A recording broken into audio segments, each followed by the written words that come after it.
Yep, Stretch coming in saying, look, y'all, audio's good, but the max headroom. How's it going, everybody? Yeah, it's probably shitty video glitching. That's probably fair. That's okay. Something's going on. Got some things on the line. Not gonna lie to you. Had some experts come out. Fuck, I don't think I'm muted. Yeah, I don't think I'm muted. Experts have come out. Things have been considered. Had to run it up the pipe. That's a thing now. There's a pipe, and you run things up them, and then you're magically absolved from all things happening. So that's what's going on. I wanted to at least try. Apologies for some of you who are forced to watch through this if it is glitching, but please just let me know it's glitching and it's fine. It's specifically the audio too, because it's good to know. I have a nice talk with my friend Carmen today. I encourage all of you to go to that. The link is on Patreon. I pasted it there. That'll be at 3 o'clock. And I figured I would run a stream here because we have Dojo at 12:30, and you could come to that. And I think Zoom's going to be okay. I think it is, but it could not be. So what do I know, right? The technical stuff. But yeah, so forgive me if this. I don't even really have a show. This really is a kind of a test. Not the best way to. Not going to lie to you. I'm not really selling this, am I? But I've been working on some things, been working on some shorts. We wear shorts. Did you guys know that Ben Nitay? Do you know who Ben Nitay is? Ben Nitay, Nitay. Do you? Do you know who? Do you know where you're going to? The video has a slight lag with movement, but sound is perfect. The sound is perfect. Do you know? Let's. Do you know this guy? Wait a minute. I gotta go down here. This is something we always do. You and me, we like to do this together. We come in here and I hit restart capture. There we go. Ben Nitay. Who's Ben Nitay? This is Ben Nitay. This right here. 29-year-old. Well, let's let him tell you. As my first witness, Mr. Benjamin Nitay. Mr. Nitay, welcome to the advocate. Mr. Nitay is a graduate of MIT. He is an Israeli, and he is a man who has written widely on this question before the House tonight. Mr. Nitay, is the issue of self-determination the core of the conflict in the Middle East? No, I don't believe it is. The real core of the conflict is the unfortunate Arab refusal to accept the state of Israel. And I think, as was mentioned earlier, for 20 years the Arabs had both the West Bank and the Gaza Strip. And if self-determination were, as they now say, the core of the conflict, they could have easily established a Palestinian state then, but they didn't. When did the issue arise then? Well, for 20 years, we didn't hear a word about self-determination. And in fact, what we did hear, those of us living in the Middle East, was about driving the Jews into the sea. Now, after 1967, under the leadership of the PLO, the hardline strategy shifted to adopting a moderate, dressed-up slogan, which now talked in terms of first a secular democratic state, and then replaced it with Palestinian self-determination. But what this really means, contrary to what Mr. Aruri said, about 1977 being a changed year in the PLO's objectives, let me quote you what the PLO Information Office said in a Dutch paper in 1977, in May 5th. 70.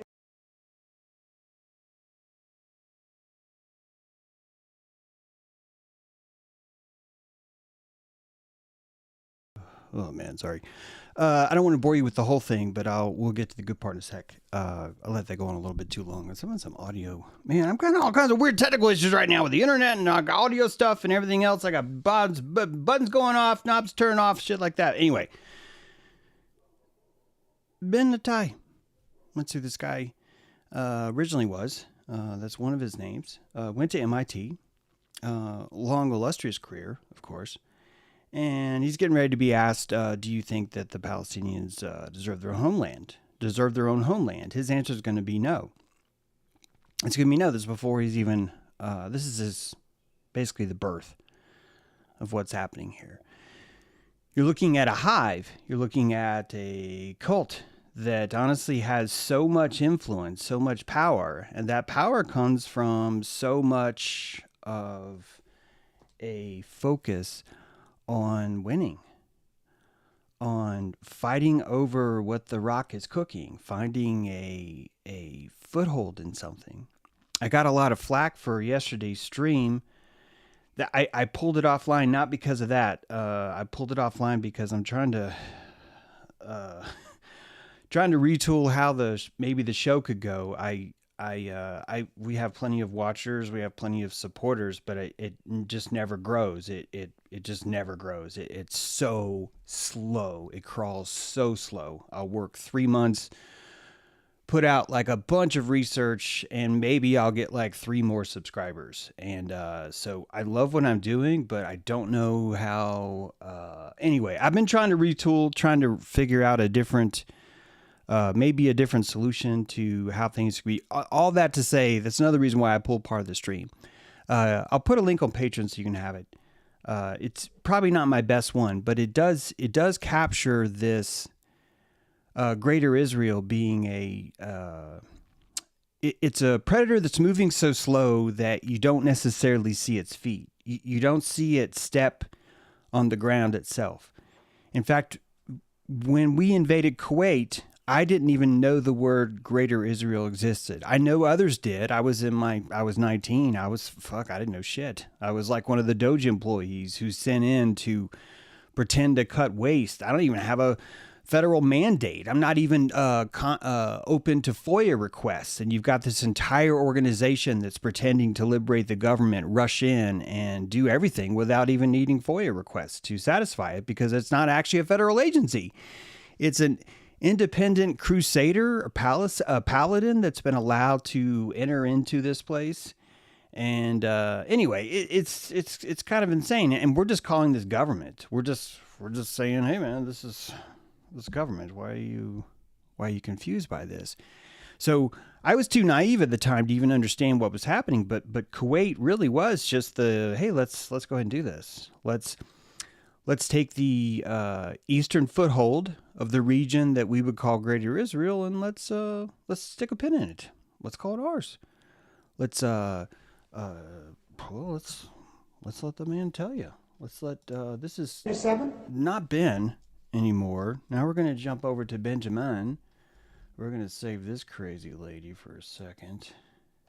And we're going to, this is actually his victory speech. Dear citizens of Israel, in the 12 days of Operation Rising Lion, we achieved a historic victory, and this victory will last for generations. We overcame 2 immediate existential threats, the threat of nuclear bombs and the threat of 20,000 ballistic missiles. If we had not acted now, the state of Israel would be standing close to the threat of destruction. But this did not happen, because at the critical moment, we rose up like lions. We roared like a lion, and our roar shook Tehran and echoed throughout the world. In our sources, it is said, with stratagems, you shall wage war. The surprising opening strike of Operation Rising Lion. This keeps going. Don't worry, there's more. But with stratagems, we will wage war. Mossad is their motto is, through deception there is success. It's not exactly that translation, but it's pretty close. It's tried to say this as politely as I can, but I've gotten. I think I told you earlier I had pushback from this, but I didn't actually tell you what. So I'll finally get to that point. Not that pushback isn't healthy. Did you know that like hundreds of Christians rush over to Israel and have these like massively important experiences? They return to America. They feel unfulfilled. there is an emptiness inside of them because they visited the Holy Land and left. That they're there and they're high as fuck. They are a different person in a different universe. There's a term for it. You'll have to look it up because I can't think of it, but I think it's called Jesus syndrome. But I think it goes beyond that. The Temple Rock, as we've discussed with the origin of Priapus, began as, I hope you're sitting down. We got a little bit of time for this. The Temple Rock that you know of was originally a hump obelisk. I'm not making this up. I'm not stretching the truth. None of that. In fact, the shame of that hump obelisk was so powerful that it created civilization itself. In academia, if you want to look this up, look into the worship of Priapus. Priapus. Look into James Hennay Smith, free book, great read, really fast. Look at my previous streams. Look at The Vatican is Full of Sex Toys is a perfect example, I think, that encompasses this idea. It's not meant to ridicule anyone. It's meant to explain that the erection of the body, the somatic erection, is the birth, not just of religion, because this was happening before we even had the word religion even in our vernacular. Before, I think you're looking at like 300 BC when that word was even starting to be used. That long before that was even a word, sort of like how fish would suddenly come up with a word for wet. That it took a lot of time. It took a lot of hypothetical practice in order to even see that there was something called religion. And before that, it was so much closer to you that you couldn't really make it out. The birth of religion, the birth of society, is the birth of neural constellations in your brain. The neurons fire from exciting things that happen, whether it be saving your family from a saber-toothed tiger, to taking down a woolly mammoth, to passing a kidney stone when you don't even know what kidney stones are. These things awaken the kraken inside your brain from deep inside this liquid nebulous shield, the CSF inside your ventricles, the horns in your frickin' mind, is haunted by this liquid mixture of limbic erection. A lot of us will use this feeling to procreate, to have families, to dig chicks, to I saw today Nicole's talking about, hey, how come men in the 80s would wear like half shirts and show their belly hair and no one does that? And I'm just like, because I got compassion, Nicole. I fucking care about you people. But yeah, it's a good point. It's when you think about what the kundalini of the sexual energy is that rises up out of your spine, that's the same kundalini that allows you to kill something. It's true. It just is. It's the same energy. We have a hatred and fear of our power. We allow it to have sex, but we shame the shit out of sex. This is the rising of the snake, right? It rises up inside of you like a lion, says the Nitay. Netanyahu, who says these things, and he's talking about the same kind of energy. I want you to picture that Jerusalem, the reason why this is such a holy spot is because it has so much primal Priapus energy in it.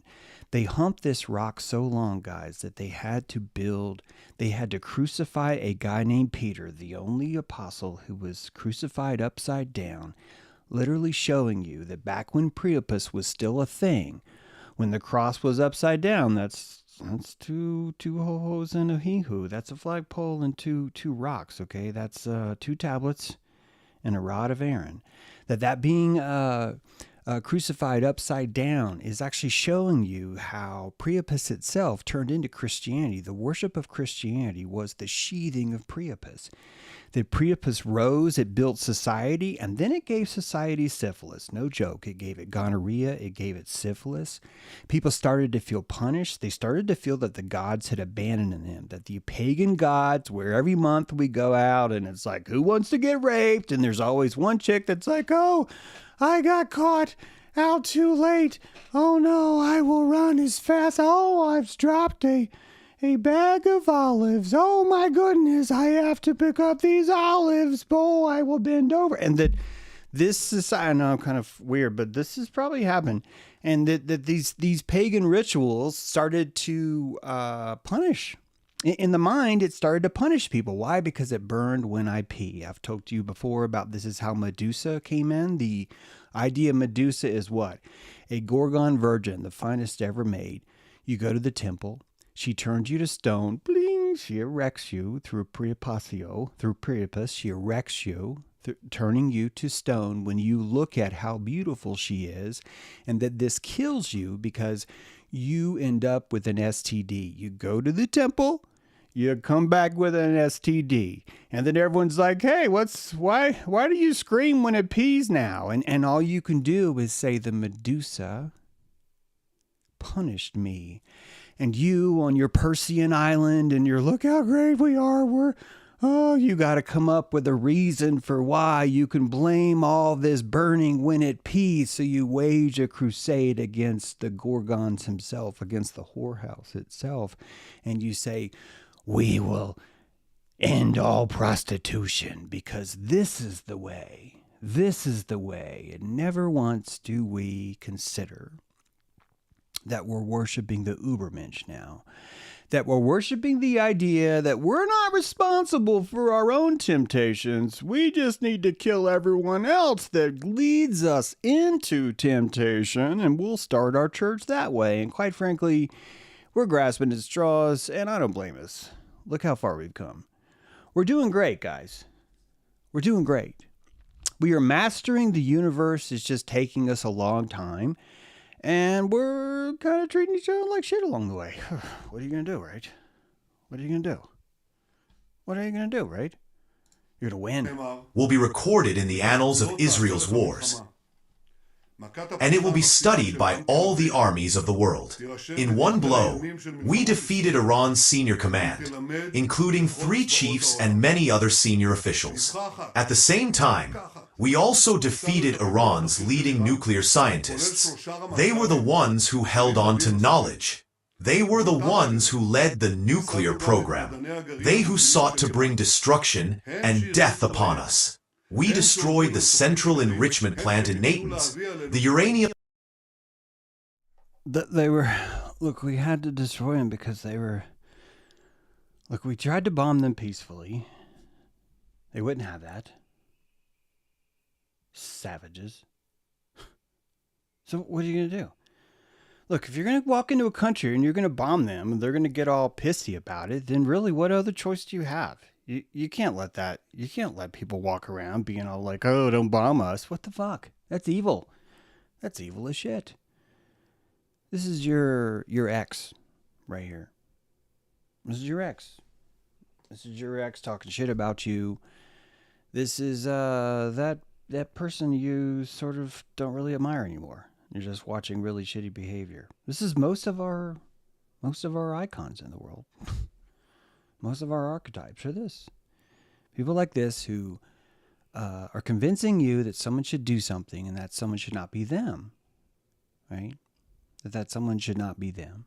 That at no point should it be Israel's job to be like, hey, why don't we stop fucking killing people? And then they're like, because they're killing us. It's like, well, why don't we fucking find out why they're killing us? And then you start to realize, how do we know Iran's killing us? And then you ask for the proof, and the proof comes from Mossad. It's like, well, because we got, look at all these papers. Wait, well, tell me what happened, Mossad. We infiltrated Iran. We invaded their country with our Mossad agents. We sent them in to enemy territory at the risk of their lives, and they came back with data that made them heroes. It has to be legit, James. No, we don't have sources. This came from Mossad. The things they have to do. You don't understand, man. This is military intelligence. James, 17 federal agencies said that there were weapons of mass destruction. And this fucktard just told you that there were 30, he didn't say it just now, but he says it in this speech, that there were 30 different pieces of evidence showcasing that Iran was trying to murder Israel. That's what it says. When you watch Tucker Carlson and you watch Ted Cruz have that back and forth. I've told you before, but you need to remember that both of them said days before this happened, in the hottest chair throwing wrestling event you could imagine, that literally made both sides squeeze in delight. What makes both sides squeeze is you getting played. Epstein made both sides really, really, really excited. That means you're getting played. When you see Ted Cruz and Tucker Carlson going all out like this, you are getting played. And what, not you, but the you, the proverbial you, we're all working on it. But when you see that happen, you understand kind of what's going on deeper. Guys, the reason why they're predator is because this is all it takes. It's true. It's the reason why they're predator. This is literally all it takes. Why don't you come to Dojo and continue this discussion? You join Patreon for free. The invite today is free. So you basically just click on Zoom and you come in, and then we're still talking. Like, everything should be great. So you should come. Also, check out the interview at 3 o'clock today with Carmen. I've put the link on Patreon. I will, if there's time before Dojo, I will try and put it back here. But we'll see you at 3 p.m. Eastern. That's my time. That would be in 2.5 hours. A lot to think about. Hey, check out my shorts. Some more information on what we talked about here. Is the video okay? I'm going to need one more thing as the out music is playing, please. Could you guys tell me if the video has been glitching? Because I'm running a speed test now. And I think I have like 8 megabits. Now it's like 20. It's probably good now. Wait, it's going down. It's 12. It's 12. It's 11. Let me know how it goes. Appreciate you guys. Thanks for being here. Sorry for all the video problems. Look forward to getting back and doing stuff. If you guys checked out my book, Black Eye Club, would really appreciate that. I'm really proud of it. Spent 2 months working on it. I think you'll enjoy it. Seriously. It's got some good stuff in there. Some good stuff about, I think, our future, too. About the algorithm. It is choppy. Okay, good to know. Thank you. Appreciate it.